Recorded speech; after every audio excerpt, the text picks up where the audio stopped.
प्यारे बच्चों, हिंदी की कक्षा में आपका एक बार फिर से स्वागत है। जैसा कि आपको पता है, हमने इसके मौखिक प्रश्न कर लिए हैं। आज हम मौखिक का दूसरा भाग सोचो और बताओ करेंगे। इसमें भी हम चर्चा के द्वारा ही इसे हल करेंगे। तो शुरू करते हैं अपना दूसरा प्रश्न, सोचो और बताओ।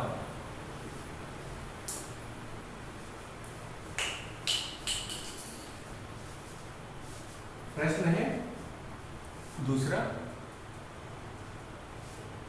सोचो और बताओ। सोचो और बताओ।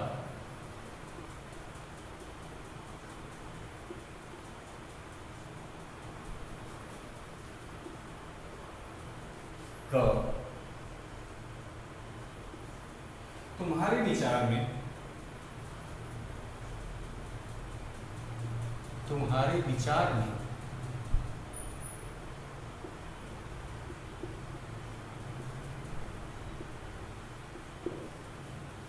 गोनू झा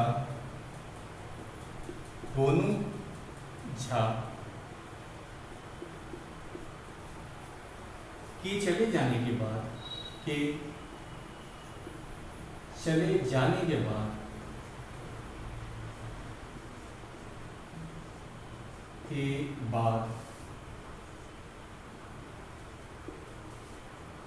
गांव वालों ने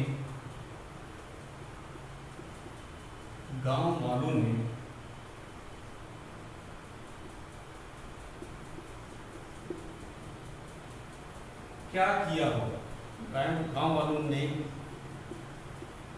क्या किया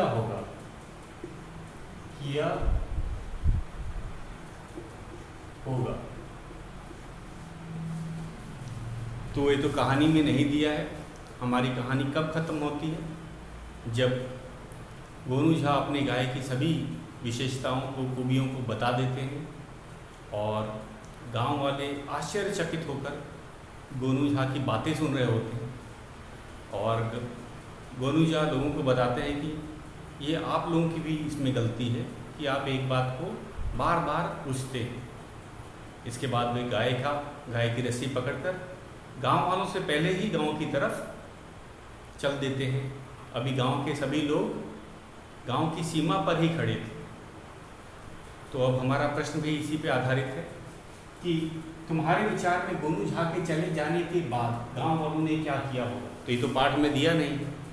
अब हम इसी पर चर्चा करेंगे कि जब गोनू झा अपनी गाय को लेकर गांव में चले गए और सभी गांव वाले, युवक, महिलाएं, यहाँ तक कि बुजुर्ग तक सब गांव की सीमा पे खड़े थे, तो उन्होंने क्या कहा होगा, क्या किया होगा, ये हमें बताना है।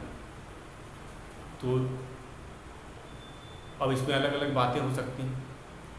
उन्होंने गोनू झा को सही ही कहा होगा और वे अपनी गलती पर पछता भी रहे होंगे। मेरे ख्याल से कि सबकी अलग अलग सोच हो सकती है कि गोनू झा ने एक तरह से उनका तर्क जो था वो बहुत ही सही था।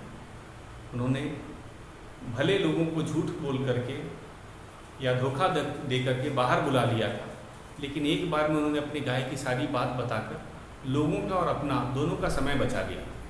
तो कई लोगों ने जरूर उन्हें चतुर कहा होगा, समझदार कहा होगा और फिर वे वापस अपने घर चले गए। तो एक और विचार है, कुछ लोग जो हैं उन्होंने गोनू झा की बुराई की होगी कि देखो कितना झूठ बोलते हैं। कहने के लिए तो विदूषक हैं, लेकिन झूठ बोलते हैं, हमको झूठ बोल करके बुला लिया, अगली बार हम इनकी मदद के लिए नहीं आए। तो इसमें बहुत से प्रश्न पूछे जा सकते हैं और जैसा कि आप जानते हो ये हाई ऑर्डर थिंकिंग, हॉट्स का क्वेश्चन है और इसका उत्तर आपको अपने अनुसार ऑनलाइन कक्षा में देना है, क्योंकि लिखित प्रश्न नहीं है।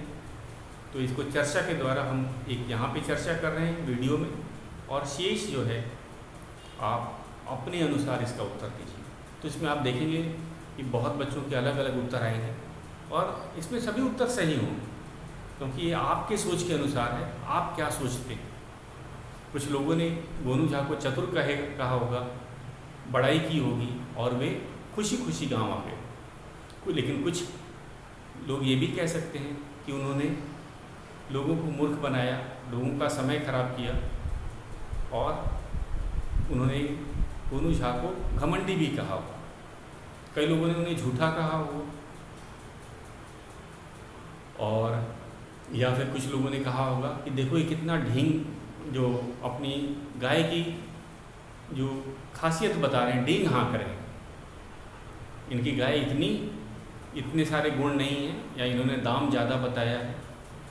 ये अपना रौब हम गांव वालों पे झाड़ रहे हैं कि ये गाय हमने 3 स्वर्ण मुद्राएं देकर खरीदी है, और शायद इसको भी गलत माना। तो इसमें लोगों की सोच के बारे में हम अंदाज़ा लगा सकते हैं, और हमारा अंदाज़ा ही इसमें लिखना है। अगर सही सोच के बारे में बोला जाए तो एक तरह से गोनू झा गलत भी नहीं थे। उनके सारे जो जवाब होते थे वे तर्कपूर्ण थे। विदूषक को इसीलिए रखा जाता है कि उनकी जो हंसी होती है, वो दरबार को जो खुश रखते हैं, वो एक अपने कला में पारंगत होते हैं। वे बोल करके, वो कोई अभिनय नहीं करते हैं, कोई नाच गाना नहीं गाते हैं, वे अपने तर्क से लोगों को, हम कहेंगे, भावमुग्ध कर दिया करते थे। लोग उनकी गलती नहीं निकाल सकते। जैसे इसी पाठ का हम उदाहरण लें तो उन्होंने सबको गांव से बाहर बुलाया और उसके लिए क्षमा भी मांगा, लेकिन उन्होंने लोगों को समझाया कि उनकी भी गलत आदत है और समय बड़ा कीमती होता है, हमें समय का मोल समझना चाहिए। और यहाँ तक कि अपनी बात करते हुए समय बचाने के लिए तुरंत गांव में भी चलती है। तो एक तरह से उन्होंने अपना समय, बहुत सा समय बचाया। अगर उन गांव के लोगों को इकट्ठा करके गाय के बारे में नहीं बताते तो उन्होंने 10 महीनों भर तक उनको जवाब देने पड़ते गाय के बारे में। अलग अलग समय, अलग अलग जगह पे लोग उनसे रोक के पूछते, क्योंकि गांव का एक रिवाज होता है, जब कोई लोग नई चीज़ खरीदते हैं तो उसके बारे में लोग पूछते ही। और ये कोई नई बात नहीं है, गांव में ऐसा ही चलन है, ताकि लोग अपनी उसके बारे में जान सके। अगर किसी को गाय लेना होता है तो उसको सीख भी मिलती है। तो ये सारी चीज़ें गांव में की जाती हैं, और उनका तर्क एकदम सही था कि लोगों की बुरी आदत है, और लोगों की बुरी आदत के कारण मुझे सबका समय बचाना था, अपना और लोगों का। तो ये गलत भी नहीं, और उनका ये तर्क बहुत सही था। अगर किसी के भी कहा जाता तो कोई उनकी गलती नहीं निकालता, क्योंकि उनके तर्क बहुत सही थे। क्षमा मांगना, किसी को झूठ बोल करके बुला लेना, और उन्होंने इसके लिए क्षमा भी मांगा। कोई घमंडी भी नहीं हम कह सकते उनको। उन्होंने हाथ जोड़ करके सबसे इसके लिए आभार भी प्रकट किया था कि आप मेरी मदद के लिए आए। ये एक अच्छे व्यक्ति की निशानी होती है। अगर कोई उसके लिए कुछ काम करता है तो हमें उसका आभार मानना चाहिए, और ठीक गोनू झा ने भी ऐसे ही किया। हाँ, अगर उन्होंने बुला लिया था तो उसका कारण भी तो सही ढंग से उन्होंने स्पष्ट करके बता दिया कि समय अमूल्य होता है, चाहे वो किसी का हो, मेरा हो या गांव वालों का हो। और शायद गांव वाले अब भविष्य में ये बात याद भी रखेंगे, क्योंकि उनको एक सबक भी मिल चुका है कि किसी व्यक्ति को बहुत ज़्यादा एक जैसे प्रश्न के जवाब नहीं देने पड़े, और इसका भी कुछ हमें सोचना चाहिए, उसकी सुविधा का भी हमें सोचना चाहिए। तो ये ऑनलाइन कक्षा में मैंने आपको सारे पॉइंट्स बता दिए हैं। इसके अलावा आपके भी पॉइंट होंगे तो उनको आप रखिएगा, हम इस पर चर्चा करेंगे ऑनलाइन कक्षा में। अब हमारा दूसरा प्रश्न बहुत आसान है, कल्पना करो। ये भी हॉट्स का ही क्वेश्चन है, हाई ऑर्डर थिंकिंग।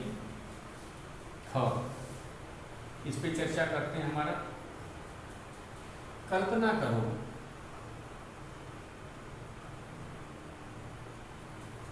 कल्पना करो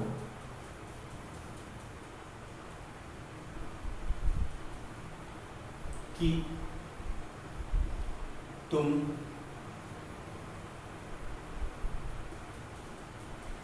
भी ये गांव वाले थे, तुम भी एक गांव वाले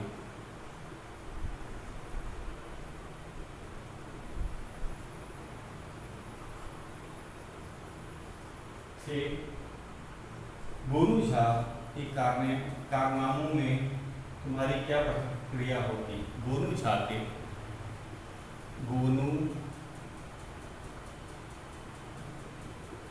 के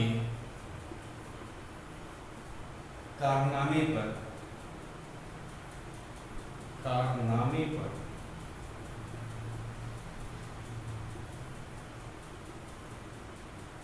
तुम्हारी क्या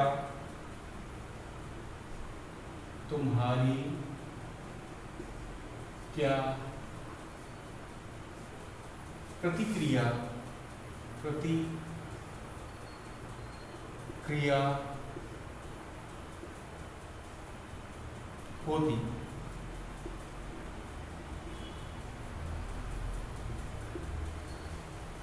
तो अब आपको मानना है कि वो जो भीड़ गांव की सीमा पर जमा हुई थी, जो गोनू झा की मदद करने के लिए लोग पहुंचे थे, मान लो कि आप भी एक गांव वाले थे और ये जो कारनामा गोनू झा ने किया था, लोगों को बुलाने, धोखे से बुलाना, चोर कह करके मदद मांगनी, और जब लोग आए तो अपने गाय की विशेषताएं बताना, तो ये जो कारनामा हुआ, इसके बारे में आपके क्या विचार, आपकी क्या प्रतिक्रिया हो?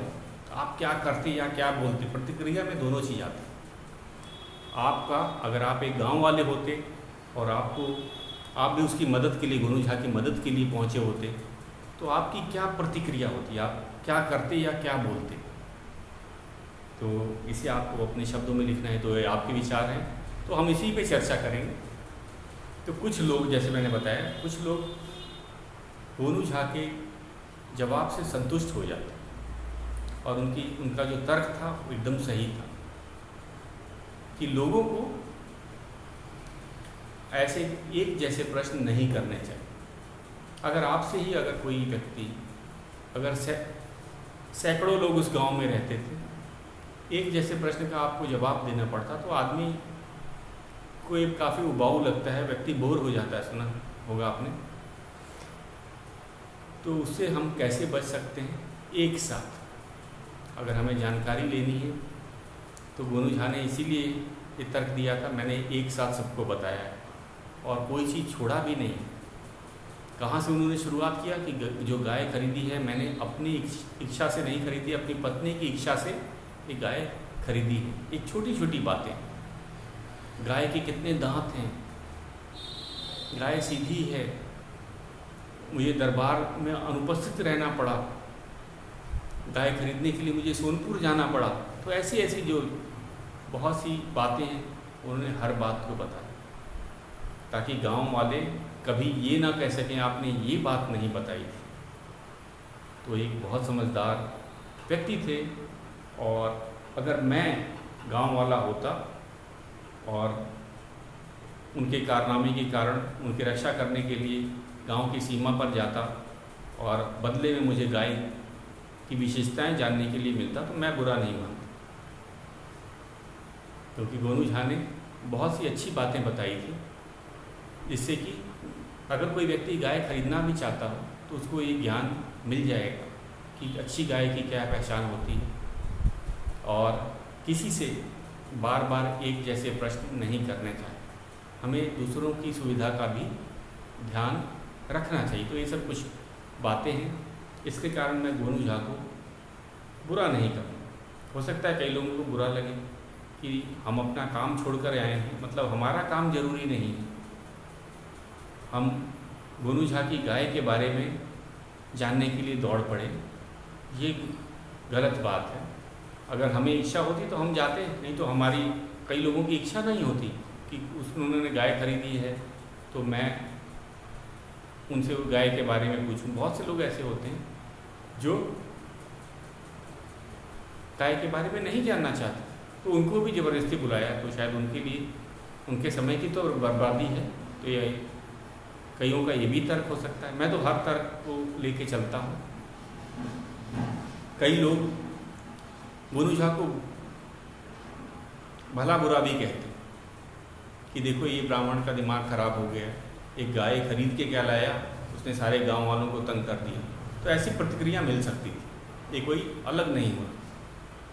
तो ये आप अपने अनुसार इसको बताएंगे, आप क्या करते अगर आप एक गांव वाले होते, आपको गांव की सीमा पर जाना होता और जाने पे आपको पता चलता कि हम आए तो थे गोनू झा की मदद के लिए, लेकिन गोनू झा अपनी गाय की विशेषताएं बताने लगे। तो सबके जो हैं तर्क अलग अलग होंगे, तो ये हम ऑनलाइन कक्षा में इस पर चर्चा करेंगे। तो ये थे हमारे 2 प्रश्न, ये है सोचो और बताओ के अंतर्गत। तो अब हम चलेंगे तीसरे प्रश्न पे। ये भी मौखिक प्रश्न है। हमारे इस पाठ में 3 मौखिक प्रश्न थे। पहला था निम्नलिखित प्रश्नों के उत्तर दो, दूसरा था सोचो और बताओ जो अभी हमने किया, ये दूसरा प्रश्न था 2, इसमें 2 ही प्रश्न थे, सोचो और बताओ। इसका जो मुख्य भाग है वो ऑनलाइन कक्षा में होगा। इसको जान के हमने संक्षेप में रखा है, क्योंकि इसमें आपका क्या तर्क है वो हम जानेंगे। तो ये हमने अभी आज ये किया। अब ये विराम चिन्हों के अनुसार नीचे लिखे वाक्यों को पढ़ो। पठन अभ्यास में देखा जाता है कि बच्चे विराम चिन्हों को नहीं पढ़ते हैं, उसका ध्यान नहीं रखते। तो ये तीसरा प्रश्न हमारा ये मौखिक है, विराम चिन्हों के अनुसार नीचे लिखे वाक्यों को पढ़ो। तो ये पढ़ना है, ये भी मौखिक है। और विराम चिन्हों पे कितना समय देना चाहिए, अल्प विराम पे कितना दिया जाता है, पूर्ण विराम पे कितना, प्रश्नवाचक चिन्हों को और संवादों को कैसे पढ़ा जाता है, तो ये हम आज मौखिक रूप से इसे सीखेंगे। विराम चिन्ह के साथ न केवल पढ़ना है, इसमें हमें विस्मयादिबोधक चिन्ह का भी कैसे प्रतिक्रिया देनी है, संवादों को कैसे पढ़ना है, तो ये पढ़ने वाला है। इसको ध्यान से आप अपनी पुस्तक लेके बैठिए, नहीं तो मुझे फिर लिखना पड़ेगा। चलो मैं लिख भी देता हूँ, आप अपनी पुस्तक लेके बैठिए, फिर मैं इसका आपको पढ़ करके बताऊँगा। पढ़ते समय विराम चिन्हों का खास ध्यान रखा जाएगा। विराम चिन्ह में कौन कौन से हैं? अल्प विराम, पूर्ण विराम, विस्मयादिबोधक चिन्ह और प्रश्नवाचक चिन्ह। ये 4 विराम चिन्ह हैं हमारे। और इन सब में कितना मौखिक रूप में इनको बोलते समय कैसे प्रतिक्रिया देनी चाहिए, कितना समय लेना चाहिए, चाहे वो अल्प विराम हो, पूर्ण विराम हो, विस्मयादिबोधक हो या प्रश्नवाचक चिन्ह को कैसे पढ़ा जाए। तो ये था हमारा तीसरा प्रश्न। शुरू करते हैं अपने तीसरे प्रश्न को। ये भी मौखिक है।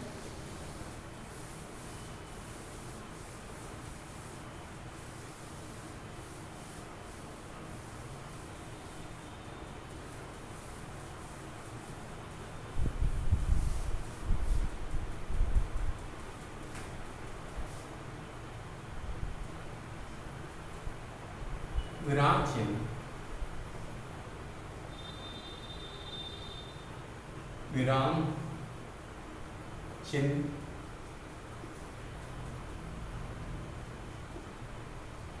मुझे लिखना पड़ रहा है क्योंकि बहुत से बच्चों के पास बुक नहीं है या फिर वो बुक नहीं खोलते हैं।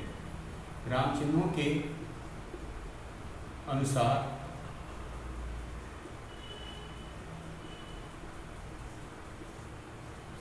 नीचे लिखे वाक्यों को पढ़ो। तो हम पढ़ने का ही काम करें। नीचे लिखे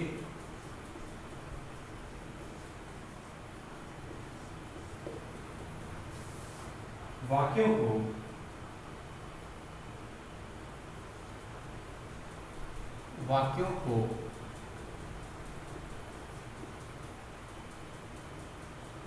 पढ़ो।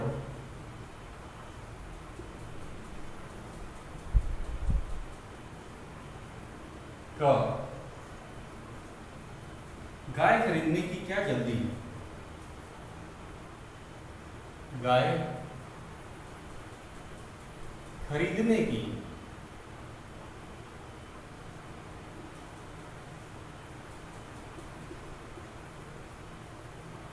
क्या जल्दी है?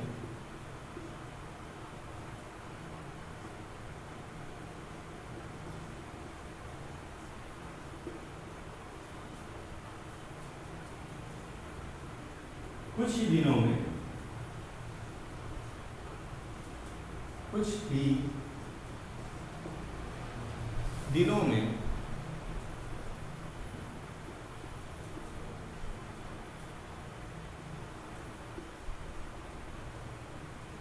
महाराज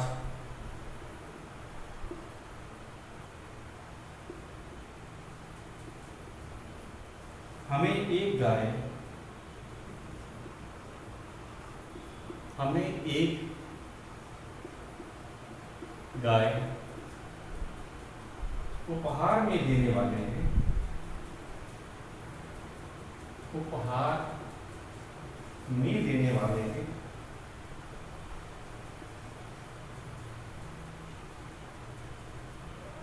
देने वाले हैं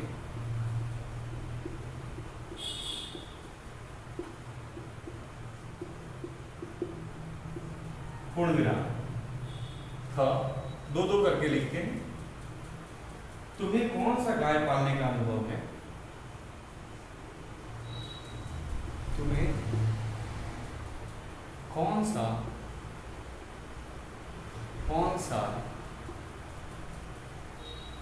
गाय पालने का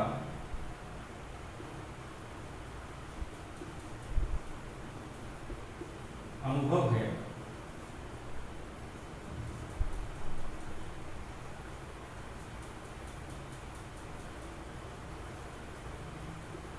अल्पविराम जो गाय रखोगी, गाय रखोगी, विस्मय आदि बोधक चिन्ह, अल्प विराम नहीं, पूर्ण विराम नहीं, विस्मय आदि बोधक चिन्ह। तो हम अब क्या कर रहे हैं? अब विराम चिन्हों के अनुसार पढ़ रहे हैं। आप अपना बुक खोल लीजिए, या अगर बुक नहीं है तो इसको देखते हैं। विराम चिन्हों के साथ कैसे पढ़ा जाता है मैंने लिखा है। इसमें विराम चिन्ह कौन कौन से हैं? इसमें एक है प्रश्नवाचक चिन्ह और एक पूर्ण विराम, कोई अल्प विराम नहीं।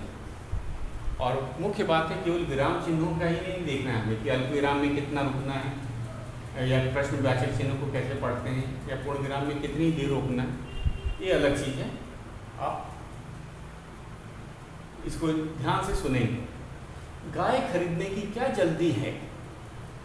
ये प्रश्नवाचक चिन्ह है। गाय खरीदने की क्या जल्दी है? कुछ ही दिनों में महाराज हमें एक गाय उपहार में देने वाले हैं। तो विस्मय आदि बोधक, कुछ हमें विस्मय हो रहा है, आश्चर्य हो रहा है, इसकी भावना आनी चाहिए पढ़ते समय।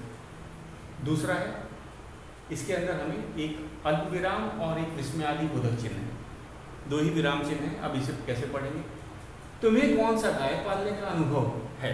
जो गाय रखोगी। तो इसके बाद जरा सा विराम है के बाद में, और जो के बीच में जरा अल्प विराम इसे कहा जाता है, कम देर रुका जाता है। तो ध्यान से एक बार देखिएगा फिर से। तुम्हें कौन सा गाय पालने का अनुभव है? जो गाय रखोगी, और फिर एक विस्मय आदि बोधक। तुम्हें कौन सा गाय पालने का अनुभव है? जो गाय रखोगी। तो विस्मय आदि बोधक का इसमें चिन्ह है। ये विस्मय आश्चर्य के साथ इसने पढ़ा है। यहाँ पूर्ण विराम है। पहले वाले में हमारा पूर्ण विराम है, दूसरे वाले में विस्मय। तो एक बार दोनों को मैं फिर से पढ़ता हूँ, ध्यान से सुनना है। ये मौखिक है, केवल सुनने से ही समझ आ जाएगा। गाय खरीदने की क्या जल्दी है? कुछ ही दिनों में महाराज हमें एक गाय उपहार में देने वाले हैं। तुम्हें कौन सा गाय पालने का अनुभव है? जो गाय रखोगी। तो ये था हमारा दो, और छोटे छोटे और कुछ वाक्य हैं, उनको भी हम लोग शामिल कर लेते हैं, लिख लेते हैं पढ़ते समय। इसका अभ्यास भी आपको करना है विराम चिन्हों का, जैसे मैंने किया है तभी। अब है हम ग पे आते हैं। ग, तुम ब्राह्मण हो, तुम ब्राह्मण हो,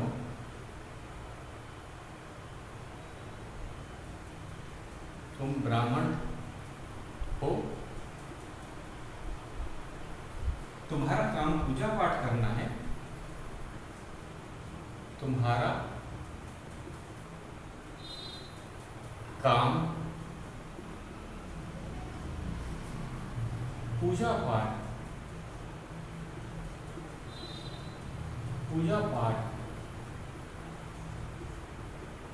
करना है।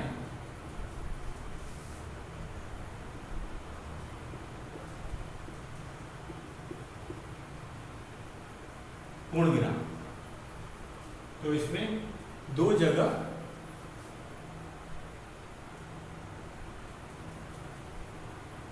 पूजा पाठ करना है, गाय पालना नहीं। दो जगह अल्पविराम है, गाय पालना नहीं। उसके बाद में एक जगह पूर्ण विराम। तो इस वाक्य में दो जगह अल्पविराम और एक जगह पूर्ण विराम। अगला भी लिख लेते हैं थोड़ा सा। कहाँ है चोर, किधर गया? कहाँ है चोर,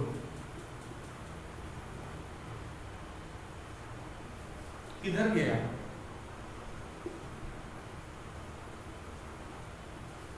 किधर गया?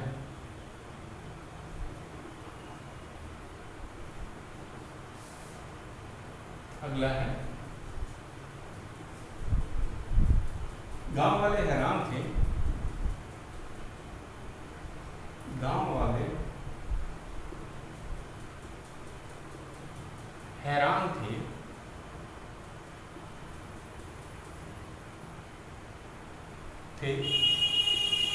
कि, ये छोटी है कि, इसे बच्चे इसका उच्चारण सबसे ज्यादा गलत किया जाता है कि आखिर क्या हुआ है, आखिर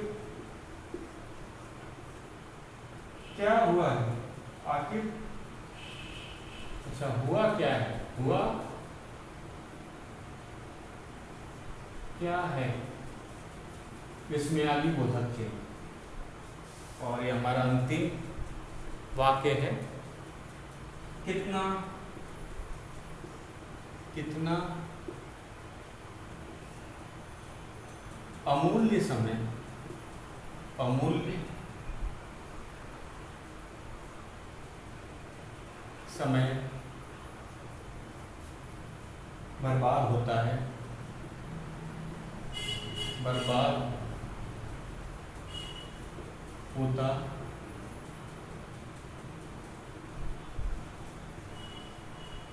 है ना भाइयों।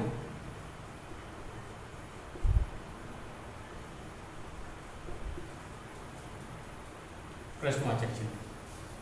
तो ध्यान से मैंने इसे लिख दिया है, अब इसको ध्यान से आपको सुनना है। मैं पढ़ रहा हूं अपना गौ।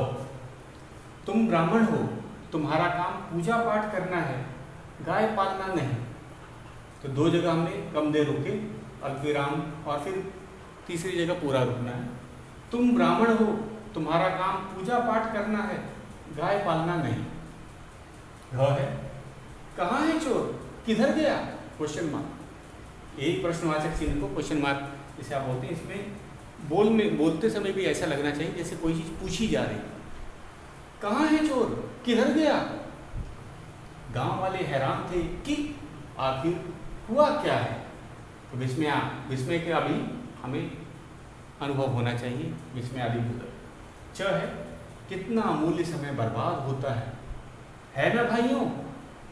तो आखिरी में प्रश्नवाचक की तरह पढ़ रहे हैं, है ना भाइयों, प्रश्न पूछ रहा है। तो इस तरह से इसका जरा पठन अभ्यास भी आप करेंगे विराम चिन्हों का। और एक की, इसको है बच्चे की पढ़ते हैं, की, ये छोटी की। गांव वाले हैरान थे कि आखिर हुआ क्या है, कि कम देर इसका उच्चारण किया जाता है, छोटी क पे छोटी ई की मात्रा। मैं फिर एक बार पढ़ रहा हूँ, सारे ध्यान से सुनेंगे। तुम ब्राह्मण हो, तुम्हारा काम पूजा पाठ करना है, गाय पालना नहीं। कहाँ है चोर, किधर गया? गांव वाले हैरान थे कि आखिर हुआ क्या है, कितना अमूल्य समय बर्बाद होता है, कितना अमूल्य समय बर्बाद होता है ना भाइयों। तो ये थे हमारे विराम चिन्हों का सही प्रयोग। इसको हम मौखिक रूप से पढ़ा हमने और आपको इसका अभ्यास करना। तो आज अब तक हमने क्या किया, एक बार फिर से मैं दोहरा देता हूँ। हमने अपने तीसरा पाठ मेरी गाय का हमने सुलेख लेखन किया, आपने चित्र भी बनाया होगा। उसके बाद शब्दार्थ और हमने मुहावरों को आपको लिखवाया, शब्दार्थ और मुहावरों को लिखवाया। उसके बाद आज हमने तीनों मौखिक प्रश्न कर लिए। तीनों में कौन, निम्नलिखित प्रश्नों के उत्तर दो, सोचो और बताओ, और विराम चिन्हों के अनुसार वाक्यों को पढ़ो। ये तीनों हमने करनी है, आपको इसी मौखिक प्रश्न का अभ्यास करना है। तो बच्चों आज के लिए बस इतना ही, शेष हम कल करेंगे।